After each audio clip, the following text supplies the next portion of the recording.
ख़बर शामिल कंदासीं। घोटकी खां अली रज़ा सूमरो जे रिपोर्ट मुताबिक़ ओबारड़ो में सस्ते अटे जे स्टॉल ते ख़रीदारी दौरान औरतुनि ऐं मर्दनि में झेड़ो।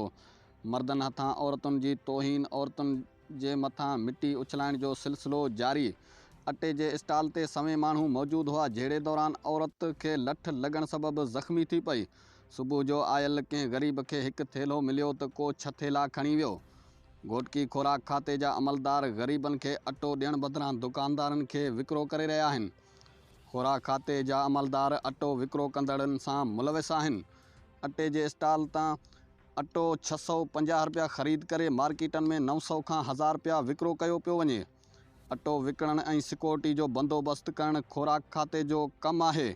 स्टेट कमिश्नर आसिफ़ जुणेजो जो चवणु आहे त सिक्योरिटी फ़राहम करण लाइ ख़त लिखियो वियो आहे, जेका अञा ताईं वसूल न कई वई आहे।